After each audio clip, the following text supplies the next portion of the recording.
we're looking forward to the preseason starting and the season starting, but the pre-conference season starting this weekend. And, we bring in Missouri State and Baylor, two really good opponents for us to start out with. And we'll find out quickly where we're at and how prepared we are. We're hoping that we're prepared and we feel good. We're in good health. The health of the squad's good. We played a lot of scrimmaged this spring, trying to get that feel back because it's been 11 months since we've been on the field in competition. So we've done the best we could to recreate gameplay and game scenarios and also to get to know our ball club with the influx of transfer students and freshmen and then last year's returning players all together. We wanted to let them compete. We've done that. We've really got a lot of at bats. We've got players with over 55, 60 at bats in this spring competition, and we kept stats on it. So we got a real good feel. Dalton's leading the squad with a 400 average this spring. She led the squad in hitting in the fall in average, and she's added some power. She's hit 4 or 5 home runs. Taylor Romans, I think, is leading the squad with 6 home runs. So we've got good numbers. We feel like we know who we need to play. We feel like we've got a deep squad with 15, 16 players that we can any of them can be in our 9 and we should win the game if we play well. We feel good about our bullpen. We've got a little more depth this year in the bullpen. Hopefully, our squad will be able to find a way to replace Megan Kleist. I think that's our biggest challenge in that area. We feel like we've seen really great improvement from Casey Dixon. She's just really, really worked hard in the off season and came in throwing well in the fall, had a good fall and then continued and took it even to a higher level in January.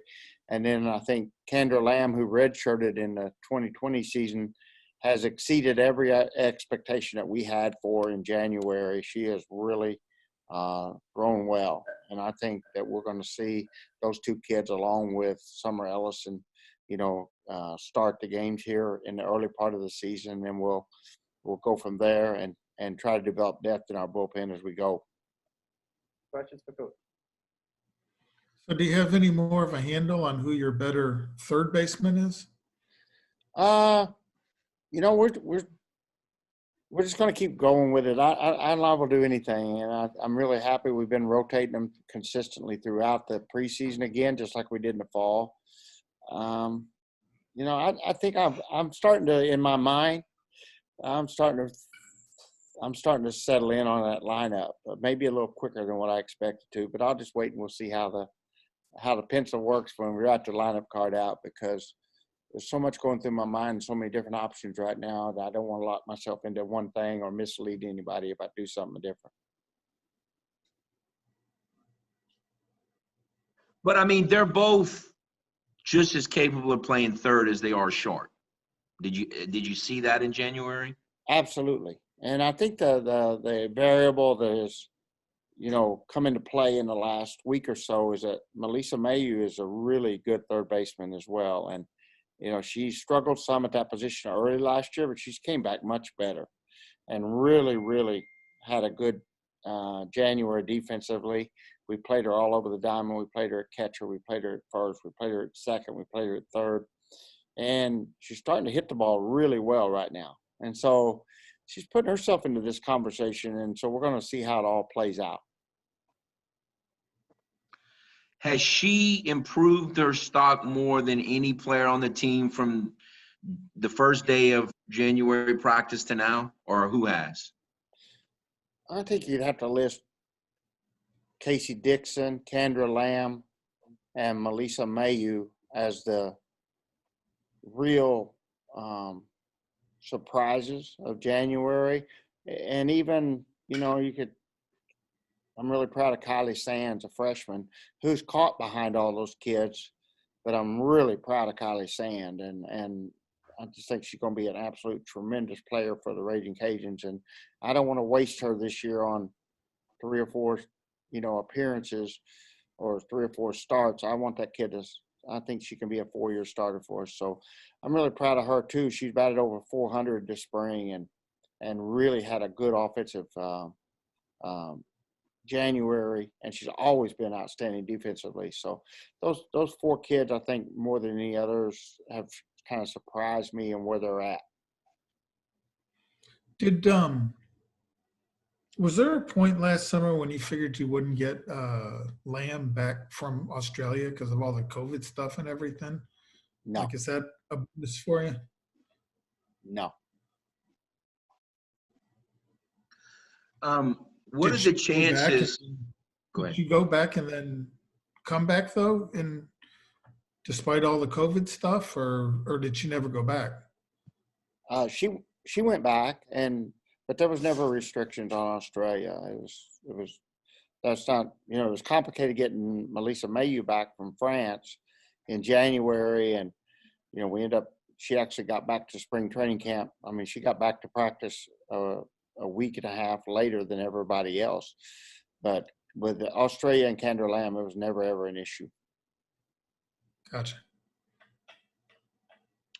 Coach, how concerned are you about the weather this weekend, and what is the likelihood that you may not even start Friday?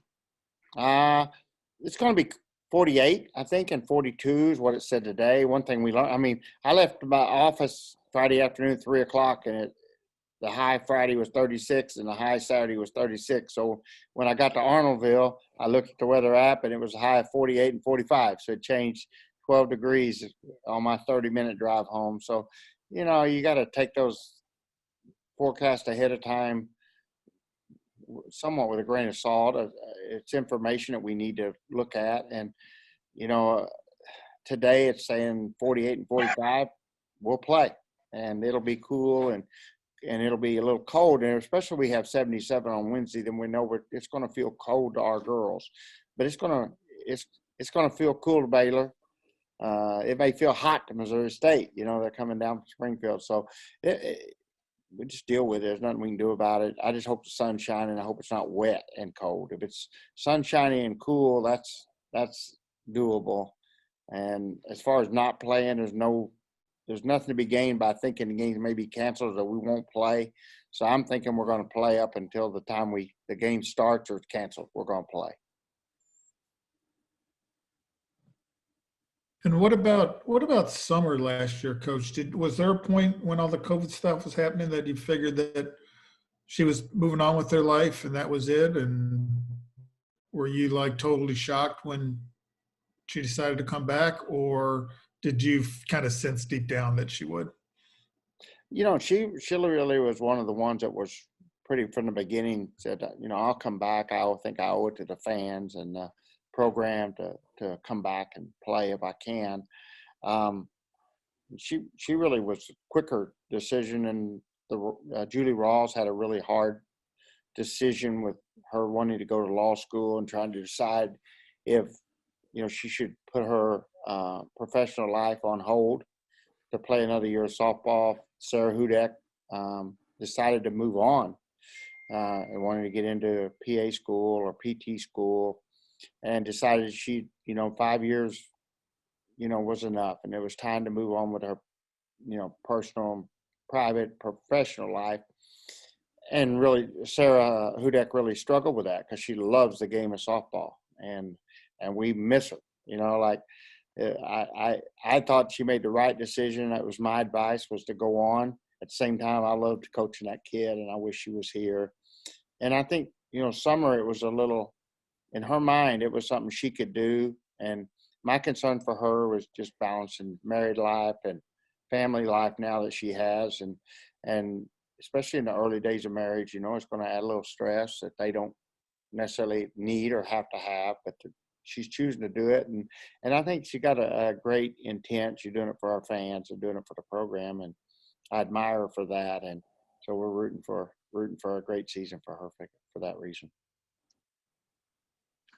Coach, You've go speed ahead. in the past as far as in isolated places, but could this be the fastest overall team you've ever had as far as being able to put a lineup out there that can just run with abandon? Yeah, I think so. I think it's the fastest lineup we've ever had.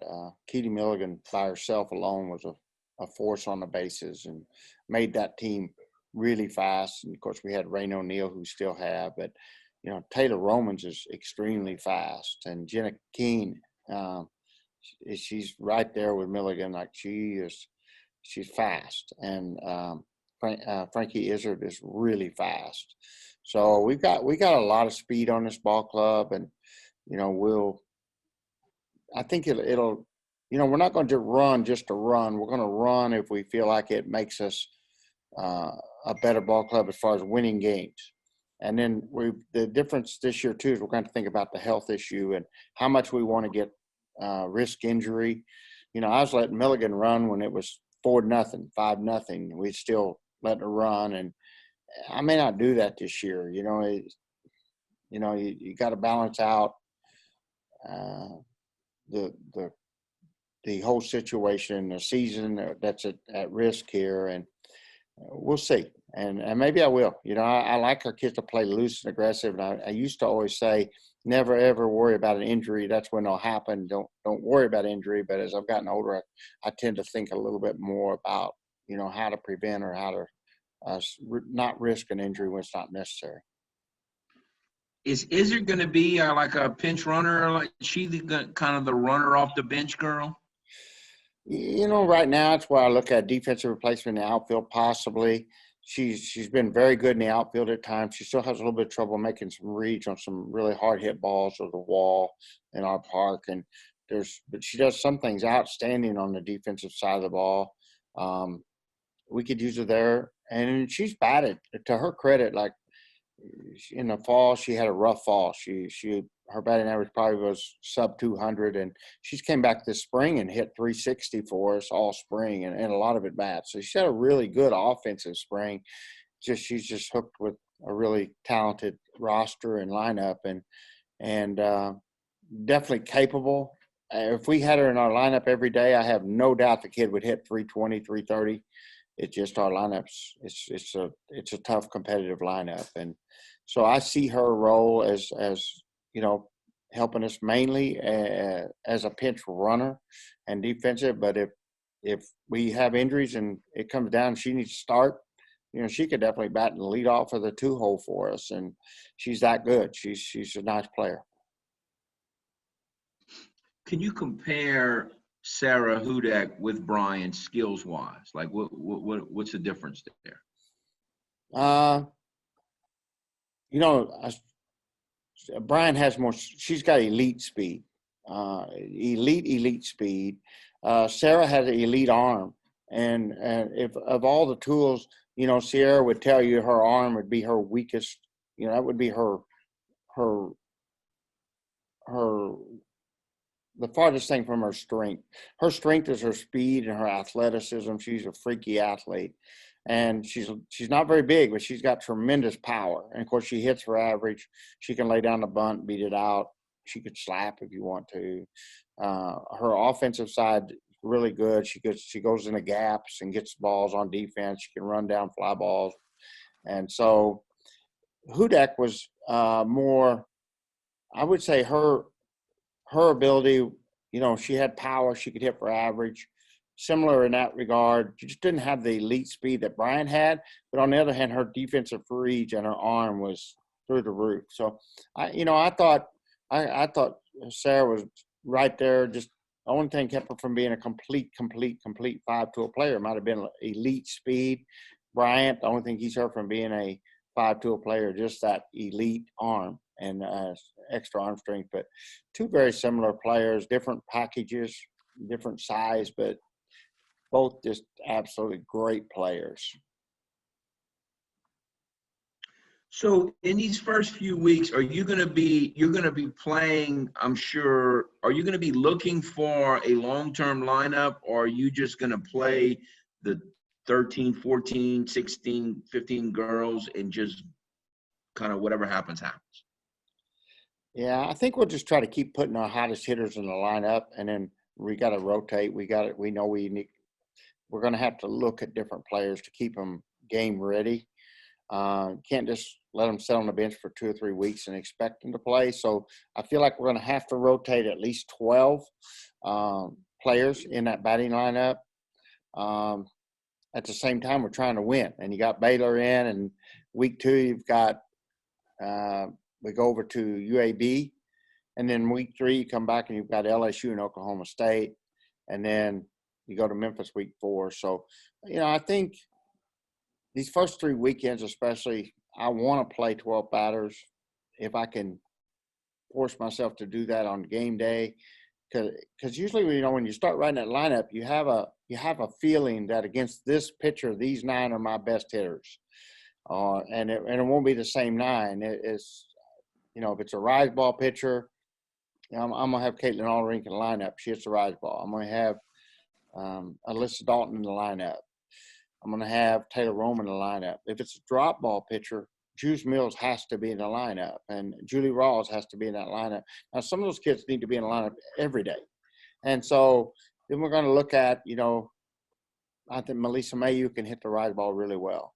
So when you start facing, certain teams with a rise ball pitcher that is really good, you're going to have a feeling as a coach, 9 bats that you want in that lineup. And then depending on the next game, if it happens to be a drop ball girl, pretty easy to make a whole different lineup. But if it happens to be another team with another good rise ball pitcher, then, you may want to go with the same horses. So I think that we'll rotate to some degree, but, I need to rotate 12. Can I do that? And as the season unfolds, that we'll all learn, me and you, when it comes time. We have time for a couple more. And when it comes to pitching, is it as simple as, I know you mentioned Kendra and you mentioned Casey? Is it just keeping those 3 with Summer in rotation, or are you trying to get even more people in the first couple of weeks pitching wise? No, Carrie Boswell's in there. She was 9-0 2 years ago for us, so there's no reason not to pitch her. We need to get her innings. And then Vanessa Foreman is completely different than all of our other pitchers. She throws left-handed, and she throws just a different style of pitcher. And we want to see how she contrasts and how she comes in relief behind each one of our other pitchers. I want to see her behind Summer. I want to see her behind Kendra. And then we'll make a decision of how, in the games, how the games play out. We'll make a decision. Will play a factor in how we actually decide. But I can tell you this: you'll see Kendra Lamb start on opening weekend, and I think you'll see Casey Dixon start a game opening weekend, and obviously you'll expect to see Summer. But we'll just let it play out.